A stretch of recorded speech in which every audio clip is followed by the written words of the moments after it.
Good evening, everyone. I hope everybody's having a great evening here tonight. Tonight, I just wanted to do something right quick here. I mean, I mentioned on my channel that I do a bunch of stuff other than play iRacing. And so I wanted to bring this game called Crimsonland to you guys' attention. It's a game that I kind of picked up while I was out on the road. I think it's pretty cool. It's kind of this retro game. Apparently the original version of this is a remake of a game that was made back in 1993? I can't be right, that's way too old again. But it's an old game they just came out with again last month. Remake into a modern computer sort of thing. It's kind of a top-down, almost a dual joystick shooter kind of thing.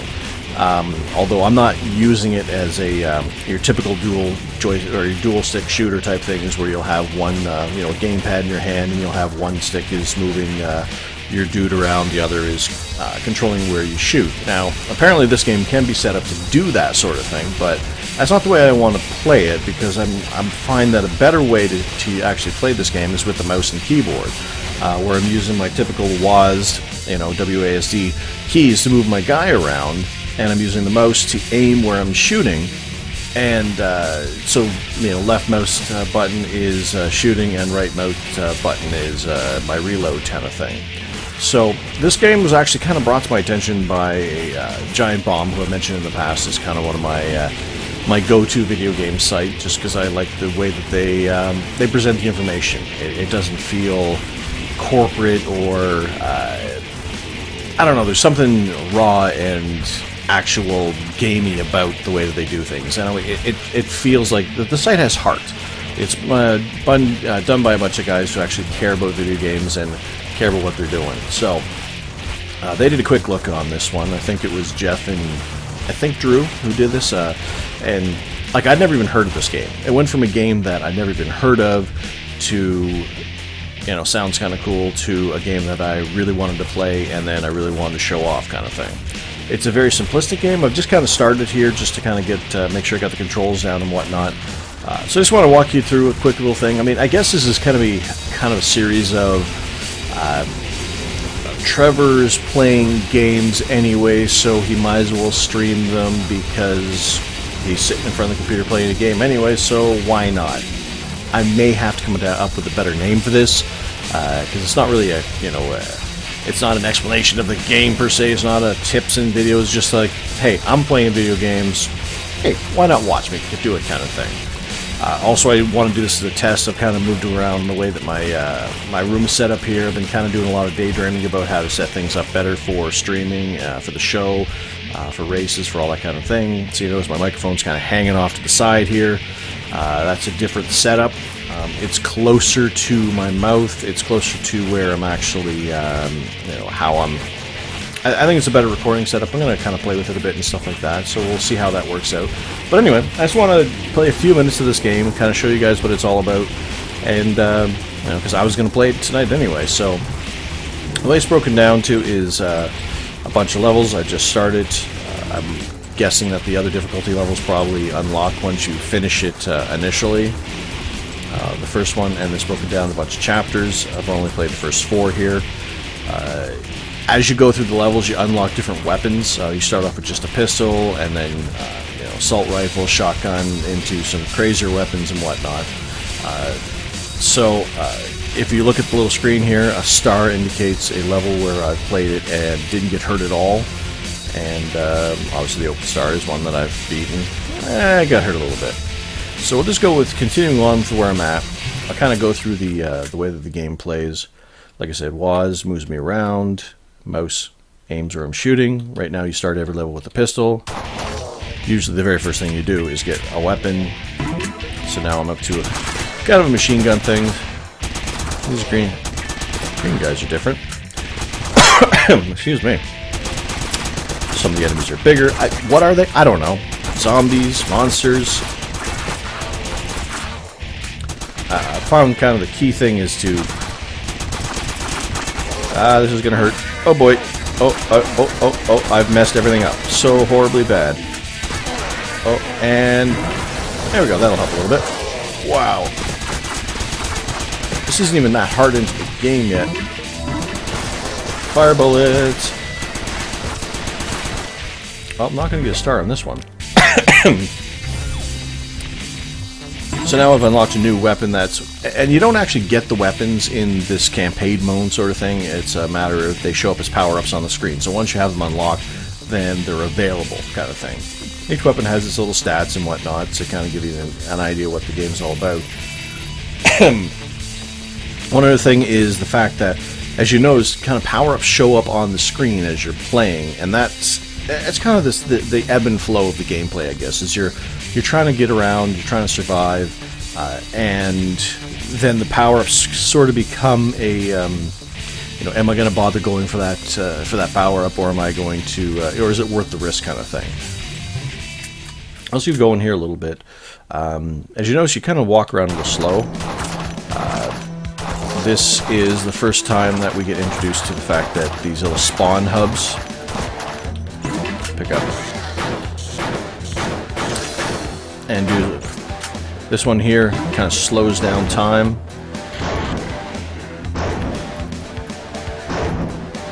Which allowed me to miss that horribly. That's great.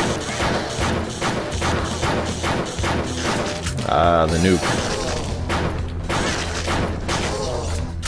Boom.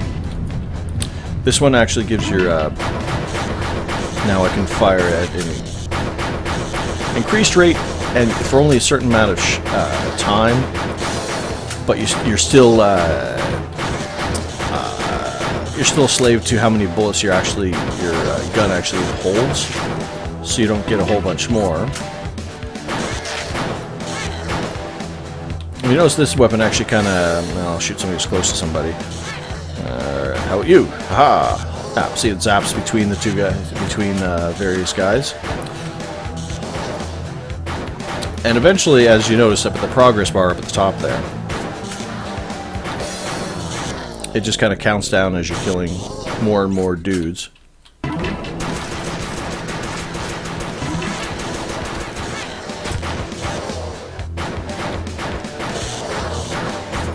And I think that, and again, I've just started playing the game after I watched that quick look. I'm pretty sure that until I kill... Wow, I should probably be hitting something. Until I kill off the hives, I don't think that progress bar will finish up. Like, I don't think I can just keep killing dudes and eventually it'll go away. I think as long as these hives are still here... Oh, this is a cool one. It kind of goes blap. Shoots out a bunch of stuff out. I mean, like I said, I mean, it's a simplistic game, kind of a throwback to, when games weren't so complicated, and I don't know, it scratches an itch inside, my retro gaming. Retro gaming is such a weird term, but it kind of scratches an itch in, my old school brain, saying, this is kind of reminds me of what. The simpler time when games were in this sort of way. You notice that screen showed up with the perks, and what that's about is the fact that, I mean, your bullets have a nice creamy uranium filling. Yummy! I mean, what's more yummy than uranium-filled bullets? And those are used in a survival mode. Actually, I'm only going to play a little bit here, so let's. I'll kind of show you what. Let's do one more level of these. I don't know what's random about it. I mean, you can also do this game in a multiplayer. I haven't even looked to see if it's like a online multiplayer. If it's something you can do, or if it has to be local. I'm not sure. I was not nearly as destructive as I hoped. It's weird too because, I mean, you'd think with the mouse and keyboard you'd be more accurate. And I don't know if it's just because I'm just not concentrating enough, but I find I'm missing a lot here. Now, one thing you're not seeing with this weapon, and I'll show you when I get to one of the other weapons that I find kind of cool, is the fact that your reticle, like your accuracy, actually decreases with distance, and it decreases with how fast, like automatic fire, as opposed to firing out single. Oh, I expected that to hit a lot more dudes. This one doesn't seem to be affected by it much, but like you can really see with the assault rifle. Well, I think it's kind of cool because it's one of those things where, you know what, it's a simple little, you know, really not doing not a lot going on, you know, in the mechanics and stuff, but there's just these little touches and stuff. And then always fun, just shoot out fire everywhere.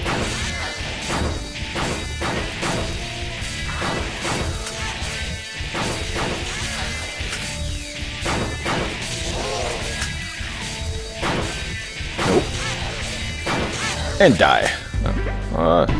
Boom! I blew up nothing.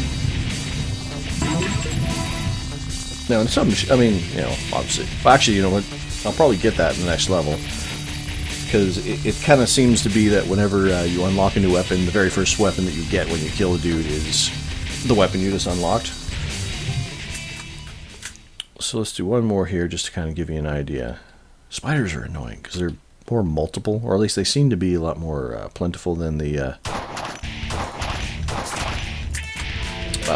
other dudes. Alright, so now I got the submachine gun. As you can watch, notice how the circle just gets bigger and bigger and my spread just becomes...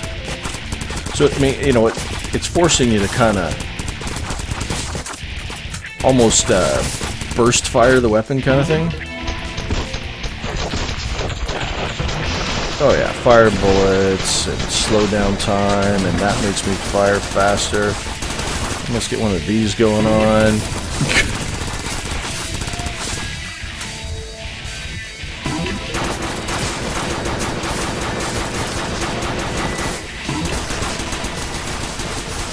But I mean,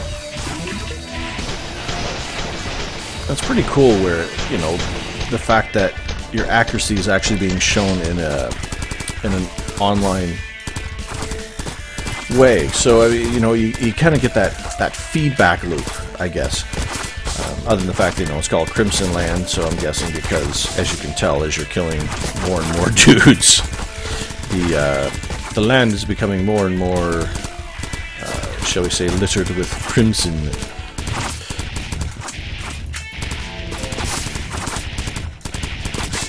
Now, got caught in a reload there. Submachine gun isn't one of my favorite weapons. I kind of prefer some of those don't have as many bullets, but give you, I don't know, more bang for your buck. That's probably a bad idea. But I got a shield. Oh, that shield is saving my butt right now. Can I get through the end? Oh, I can too. Haha. Oh, I'd rather have that. The shotgun, of course, as typical, takes much longer to to load, but man, when they're all gathered up like that, it works out pretty good.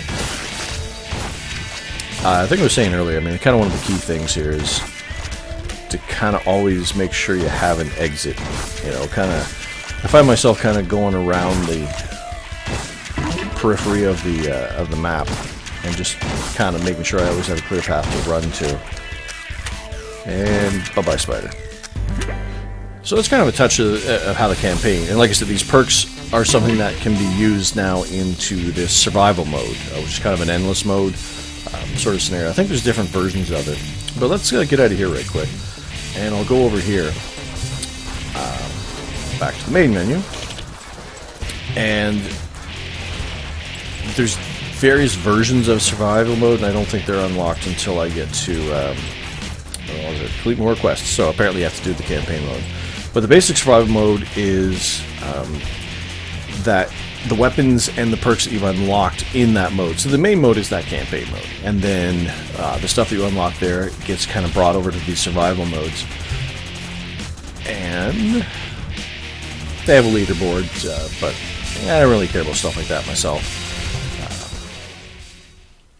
So it's just a you keep going until you die kind of thing. And it starts off really slow, I found. Like almost the speed even seems slow. Alright, go ahead.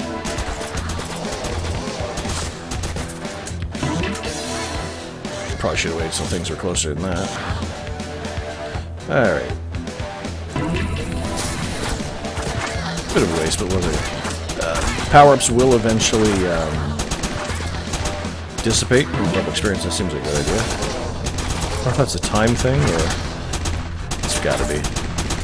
I'm guessing as long as that my meter is red, I was probably getting double experience.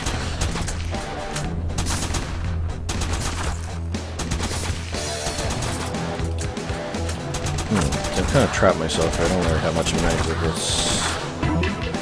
This will help. I should probably, I don't know, maybe be a little more careful with those when I... Oh, that's getting... I better not die before I actually level up, so I can kind of show you the mechanic. Like, I don't really care about getting too far into this. I just want to show you how the level up mechanic works in this.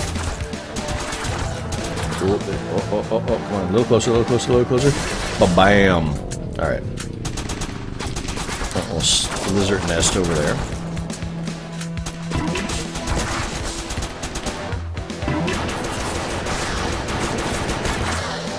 Okay, so, once you level up, the action actually stops for a second. It allows you to pick a perk, and these will come from all the ones that you have unlocked already in the main game. You start off with a group of them that are already unlocked, and then this one, and then you add into them as you go through the main campaign. So let's see, we got Bloody Mess. The more the merrier. More blood guarantees 30% better experience. You spill more blood and gain more points. Sounds pretty cool. Radioactive Man, you have healthy green glow around you. Monsters near you lose health, so kind of a, not a spike per se, but an aura, a spike aura kind of thing. Thin air, power-ups appear randomly around the field even without blood being spilled. Okay, so typically power-ups are coming from killing dudes. Now there'll just be more of them appearing randomly. In exchange for your soul and 99% of your health, the Dark Stranger's offering you 3 new perks. Just sign down. Ooh. That sounds like a nasty one. It's like, alright, we're going to basically kill you, but you know, to get a choice of some better perks. Well, let's go with more... Oh, I've completely lost where I was. Okay. I gotta get to that nuke. Gotta get to that nuke. That helps. Wow, that ever helps.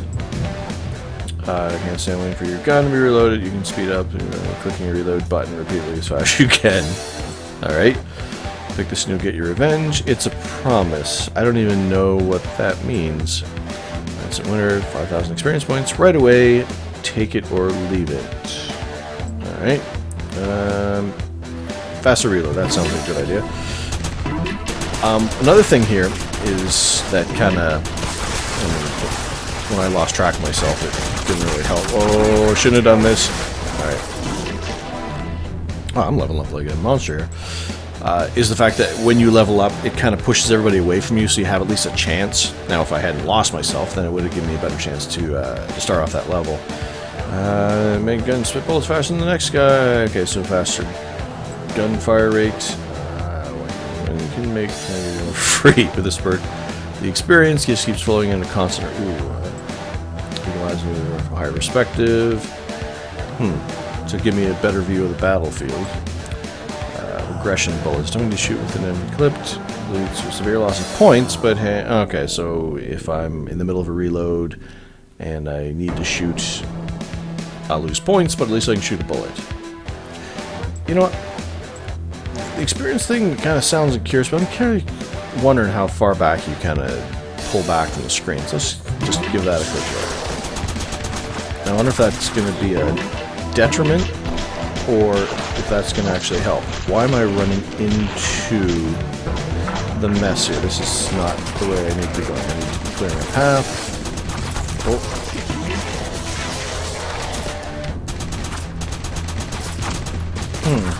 I guess it does kind of help a little. Ow! Poop. I should not... Oh, okay, I want that gun. I want that gun. Oh, this is a bad idea. Bad idea. Bad idea. I'm going to die. Well, that's okay. Yeah. Alright.